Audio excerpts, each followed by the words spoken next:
हरे कृष्णा। भगवान श्री जगन्नाथ, जिन्हें महाप्रभु के नाम से भी जाना जाता है, वास्तव में जगत यानी ब्रह्मांड और नाथ यानी स्वामी इन शब्दों से मिलकर बने हैं। इसीलिए उनका अर्थ है ब्रह्मांड के स्वामी। वे केवल एक देवता नहीं, बल्कि सनातन धर्म की उस परंपरा का जीवंत प्रमाण है जो बताती है कि ईश्वर सीमाओं में नहीं बंधते। पुरी के विशाल मंदिर में भगवान जगन्नाथ अपने भाई बलभद्र और बहन सुभद्रा के साथ रत्न वेदी पर विराजते हैं और इन सभी को गहरे रंग की नीम की लकड़ी से निर्मित किया गया है, जो ये दर्शाता है कि ईश्वर पत्थर, धातु या मूर्त रूप तक सीमित नहीं, बल्कि भाव और प्रेम में बसते हैं। शास्त्रों के अनुसार अन्य देवताओं की तरह ये मूर्तियां साधारण नहीं हैं। ये है दारू ब्रह्म यानी लकड़ी में स्थित परमात्मा। इनका रंग, इनका आकार और इनकी आकृति सब कुछ ईश्वर की उस विराटता का प्रतीक है जो रूप और निराकार दोनों में समाहित है। भगवान जगन्नाथ का रंग काला है, जो ब्रह्मांड की अनंतता और रहस्य को दर्शाता है। बलभद्र श्वेत हैं, सत्य और शांति के प्रतीक, और माता सुभद्रा का रंग हल्दी जैसा पीला है, जो स्नेह, ऊर्जा और शुभता को दर्शाता है। इनके साथ सुदर्शन चक्र भी है, जिसका रंग लाल है और जो शक्ति और संरक्षण का प्रतीक माना जाता है। भगवान जगन्नाथ की यह विशिष्टता केवल स्वरूप तक ही सीमित नहीं है, उनकी कथा भी उतनी ही अद्भुत है। स्कंद पुराण, ब्रह्म पुराण और उड़िया पुराणों में वर्णित है कि सबसे पहले भगवान को नील माधव के रूप में विश्ववासु नामक एक सावर राजा ने घने जंगलों में पूजा था। यह स्थान इतना रहस्यमयी था कि कोई सामान्य व्यक्ति वहां तक पहुंच ही नहीं सकता था। जब मालव देश के राजा इंद्रद्युम्न को पता चला, तो उन्होंने भगवान विष्णु के उस स्वरूप के दर्शन के लिए एक ब्राह्मण पुजारी विद्यापति को भेजा। विद्यापति के कई प्रयासों के बाद विश्ववासु की पुत्री ललिता से विवाह किया और उनसे निवेदन करके अंततः आंखों पर पट्टी बांधकर नील माधव के स्थान पर पहुंचे। लेकिन चतुरता से वह मार्ग में सरसों के बीज बिछाता गया, जिससे वह बाद में उस स्थान को पहचान सके। जब राजा इंद्रद्युम्न स्वयं वहां पहुंचे, तो उन्होंने देखा कि मूर्ति अंतर्ध्यान हो चुकी थी। इस दृश्य ने राजा को गहरे दुख में डाल दिया, लेकिन वह लौटे नहीं। उन्होंने वही नीला पर्वत पर आमरण अनशन शुरू कर दिया। तभी एक दिव्य आकाशवाणी हुई, तुम भगवान के दर्शन अवश्य करोगे। इसके बाद राजा ने एक भव्य मंदिर के निर्माण का संकल्प लिया। कहा जाता है कि उन्होंने 1000 अश्वमेघ यज्ञ किए और भगवान नरसिंह की मूर्ति को मंदिर में स्थापित किया। फिर एक रात उन्हें स्वप्न में एक दिव्य संकेत मिला।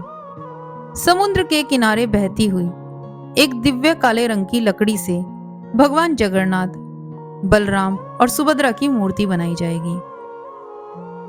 जब वह लकड़ी प्राप्त हुई, तब भगवान विश्वकर्मा स्वयं वृद्ध बढ़ई के रूप में आए और राजा से कहा कि वे 21 दिनों तक एकांत में मूर्तियां तराशेंगे, लेकिन इस दौरान कोई भी दरवाजा नहीं खोलेगा।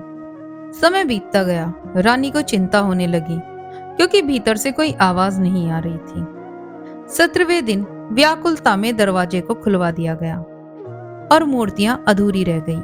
परंतु इन्हीं अधूरी मूर्तियों में समाया हुआ था वो पूर्ण परमात्मा, जो निराकार भी है और साकार भी। उसके कोई कान नहीं, कोई ग्रीवा नहीं, फिर भी सब सुनते हैं, सब जानते हैं। उनकी गोल चक्र जैसी आंखें दर्शाती हैं कि वह हर दिशा में दृष्टि रखते हैं। इसी कारण उन्हें चकदौला कहा जाता है, जिसकी दृष्टि संपूर्ण ब्रह्मांड पर है। भगवान श्री जगन्नाथ को वेदों और उपनिषदों में पुरुषम महात्म कहा गया है। वह परम पुरुष जो सब कुछ देखता, सुनता, जानता है, परंतु जिसे कोई जान नहीं सकता। भगवान जगन्नाथ के भक्त उन्हें केवल एक मूर्ति के रूप में नहीं, बल्कि साक्षात प्रेम, करुणा और विराटता के रूप में देखते हैं। उनका स्वरूप, उनकी भुजाएं जो सामने की ओर खुली हैं, भक्त को आमंत्रण देती हैं। आओ मुझसे जुड़ो, मेरे गले लगो, मैं तुम्हारी रक्षा करूंगा। वह महाबाहु है जिसकी भुजाएं सभी दिशाओं में फैलती हैं और सबकी रक्षा करती हैं। और यही कारण है कि भगवान जगन्नाथ के प्रति केवल हिंदू नहीं बल्कि हर आस्थावान हृदय श्रद्धा रखता है। सत्य एक है, उसे जानना और मानने के तरीके अनेक हैं। यह सार्वभौमिकता ही भगवान जगन्नाथ की सबसे विशेष पहचान है। हर वर्ष आषाढ़ शुक्ल द्वितीया को पुरी की भूमि पर रथ यात्रा का भव्य आयोजन होता है। यह केवल उत्सव नहीं, यह वो दिन है जब भगवान स्वयं अपने भक्तों के बीच में आते हैं। जगन्नाथ जी, बलभद्र जी और सुभद्रा मैया विशाल रथों पर सवार होकर मंदिर से निकलते हैं और नगर भ्रमण करते हुए गुंडीचा मंदिर अर्थात अपनी मौसी के घर पहुंचते हैं। यह यात्रा उस प्रेम का प्रतीक है जिसमें ईश्वर स्वयं अपने भक्तों के घर आते हैं, उनके साथ रहते हैं और फिर वापस लौटते हैं। आज भी राजा इंद्रद्युम्न द्वारा स्थापित परंपराएं, उत्सव और नित्य सेवा ज्यों की त्यों ही चली आ रही है। मंदिर की वास्तु मूर्तियों की रचना, रथों का निर्माण, सब कुछ वैदिक अनुष्ठानों से होता है। कहा जाता है कि राजा इंद्रद्युम्न ने जो मंदिर बनवाया था वह 1000 हाथ ऊंचा था, जो आज भी दुनिया के सबसे महान मंदिरों में गिना जाता है।